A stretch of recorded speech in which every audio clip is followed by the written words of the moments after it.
ये देखिए, सिर्फ मैं जहां से आ रही हूं वहां पर इस वक्त अयोध्या राममय थी, लेकिन ये सिर्फ अयोध्या की बात नहीं है। मुझे जिस तरह का वहां से लोगों से एक फीडबैक मिला, क्या ये ऐसा लग रहा है कि 24 सील हो गया है? अब विपक्ष में जो टूट हो रही है, ये देखिए आज ही ये बयान आए हैं। मुझे लग रहा है कि वहां सबसे बड़ी जीत तो नहीं होने वाली है नरेंद्र मोदी की, अब तक की सबसे बड़ी जीत। के शर्मा जी,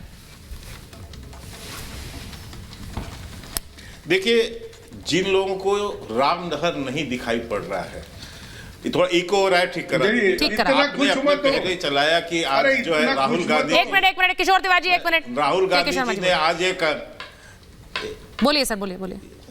ये चंद्रमा लैंड हो जाएगा सर।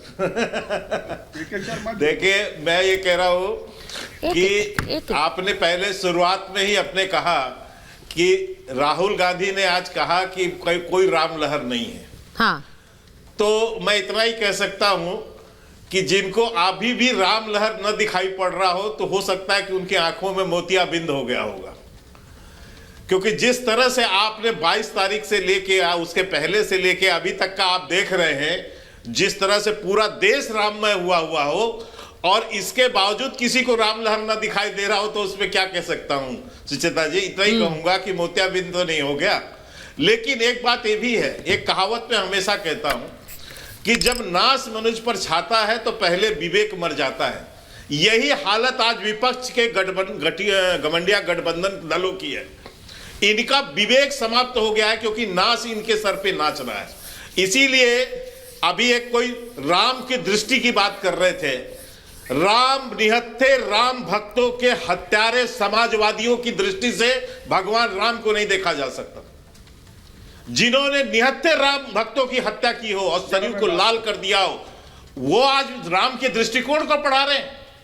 वो लोग, इनको तो वहां जाना ही तक के लिए सोचना पड़ेगा कि हम जाएं तो प्रायश्चित करें वहां पर जाकर ये लोग, कि किस ढंग से केवल वोट बैंक की राजनीति के लिए, केवल वोट बैंक ये भी तुष्टीकरण की राजनीति के लिए क्या कहा, और लोग को यदि गोलियां चलवानी पड़ती, मरवाना पड़ता तो मरवा देते। देखिए, मुझे ये वो लोग हैं सुचिता जी। और आज जो है जिस तरह से पूरा भारत, आ रही हूँ किशोर जी, आपके पास जिस तरह से लोगों का आशीर्वाद है, एक चीज मैं जरूर कहना चाहता हूँ। हाँ। ये भी ध्यान रखिए, राजनीतिक रूप से मैं भी एक राजनीतिक विद्यार्थी हूँ, इस रूप में कहता हूँ कि यदि 150 करोड़ भारत 140 करोड़ भारतीय आज राममय हुए हैं, हाँ, तो इसी के अंदर से वोटर भी आते हैं। वोटर विदेश से नहीं आएंगे। नहीं, तो यही बात, तो ये बात आप समझते हैं ना, ये बात आप के शर्मा जी आप समझते हैं, तो आप सियासत और धर्म का गठजोड़ समझ रहे हैं क्या? क्योंकि ये आरोप आप पर लगता है, ये आरोप बीजेपी पर लगता है। नहीं, सियासत और धर्म का एक गठजोड़ है।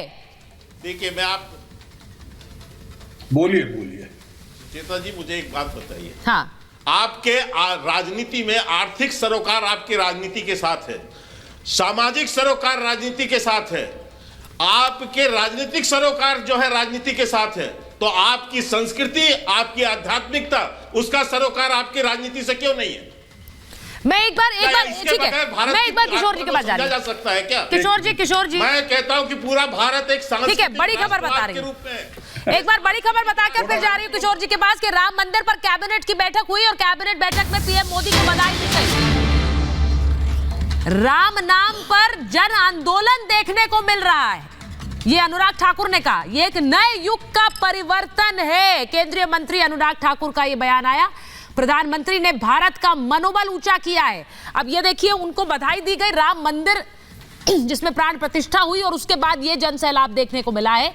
22 जनवरी को आत्मा की प्राण प्रतिष्ठा हुई है, ये कहा अनुराग ठाकुर ने। अब कैबिनेट की बैठक में प्रधानमंत्री को बधाई दी गई है। अब बड़ा सवाल यह है, मैं आपसे पूछूंगी, किशोर जी आपके पास आ रही हूं, प्रधानमंत्री ने क्या अब लंबी लकीर खींच दी है? ये इसलिए बोल रही हूं, आपसे थोड़े दिन पहले बात हुई थी, प्राण प्रतिष्ठा से पहले इस गठबंधन के प्राण ना निकल जाएं। किशोर तिवारी जी, याद है आपको क्या हो रहा है अभी? पश्चिम बंगाल में क्या हो रहा है, वहां पंजाब में क्या हो रहा है, यूपी में गठबंधन दिख नहीं रहा है, आप लोग सीटें मांग रहे हैं, महाराष्ट्र में मिल नहीं रही है कांग्रेस के साथ, क्या हो रहा है? सुचित्रा जी, तुम्हारा वो डायलॉग बहुत ही चला ना कि प्राण प्रतिष्ठा के पहले प्राण न निकल जाए। तो मैं एक बात बोलता हूँ, जितने भी राम भक्त आ रहे हैं तो वो राम भक्त बीजेपी भक्त हो जाएंगे ऐसा नहीं है, एक बात तुमने याद रखना। लेकिन मैं जिस प्रकार से आपने भी देखा, लेकिन मैं पूरे भारत में मेरे को जितना भी रिपोर्टिंग हुआ तो मैंने भी देखा कि राम लहर तो थी और राम लला के आने का अभूतपूर्व स्वागत हुआ। आपने अवध में देखा तो शायद मुझे लगता है राम जब लौटे थे तब आप छोटी थी या थी नहीं, लेकिन अब आपको वो देखने मिला तो ये सुअवसर था। मैं जैसे कैबिनेट ने अभी अभिनंदन किया तो प्राइम मिनिस्टर जी का अभिनंदन करता हूं, उसके साथ मैं ये जोड़ता हूं कि आपको डिलीवर करना पड़ेगा।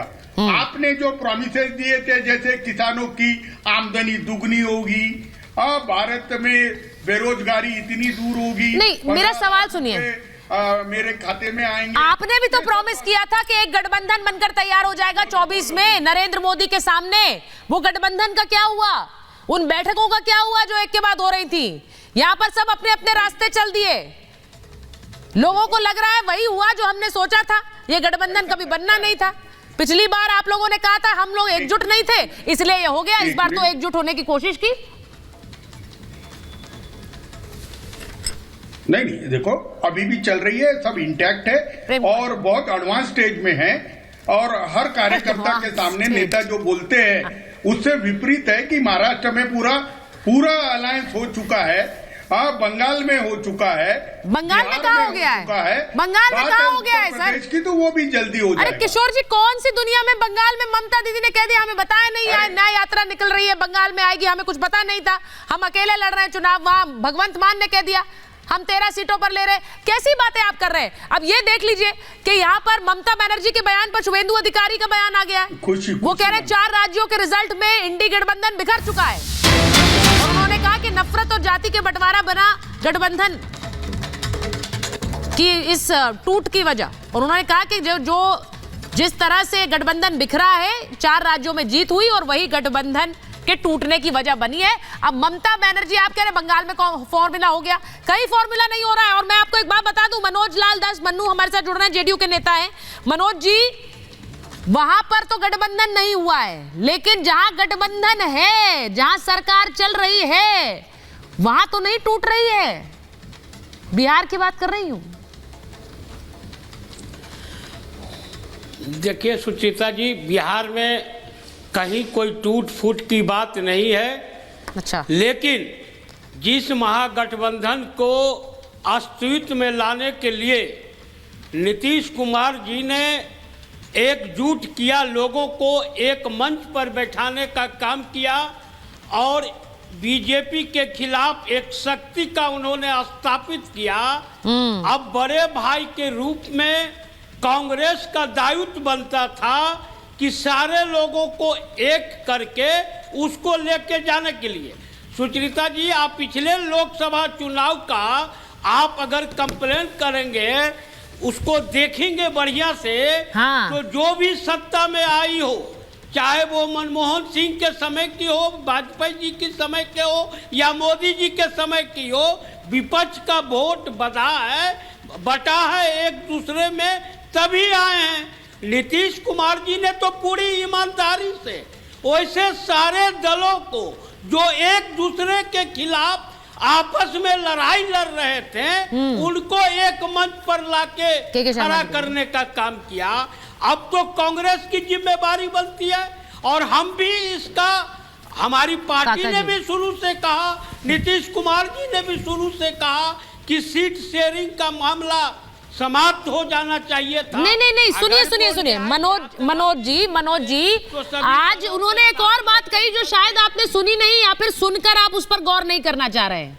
उन्होंने ये कहा कि परिवारवाद के खिलाफ हम लोग लंबी लड़ाई लड़ते आए। अब परिवारवाद वाली पार्टी बिहार में कौन सी है? किसकी बात कर रहे हैं वो? मैं आपसे पूछ रही हूं। आज के दिन जब वो कर्पूरी ठाकुर के लिए को भारत रत्न दिए जाने पर नरेंद्र मोदी की प्रशंसा कर रहे हैं उनकी सरकार की, और परिवारवाद पर हमला बोल रहे हैं, तो किस पर हमला बोल रहे हैं जरा बताइए। परिवारवाद पर उन्होंने हमला किया तो सभी पर हमला किया, जो अपने अरे सभी पर किया मतलब को लेकर आते हैं। तो कौन लेकर आया बिहार में, वही तो पूछ रही हूँ। परिवारवाद पर बहुत दर्द होता है। चिराग नहीं, वही तो मैं कह रहा हूं। अच्छा, चिराग पासवान के बारे में उन्होंने बोला, उन्होंने आरजेडी के बारे में नहीं बोला है। अच्छा, चिराग पासवान के बारे में उन्होंने बोला है। राम मांझी पर क्यों नहीं दर्द होता है? राजनाथ सिंह के बेटा आ गए तो बहुत अच्छा। सर मैं तो मान रही हूँ, ठीक है, आप सही कह रहे हैं,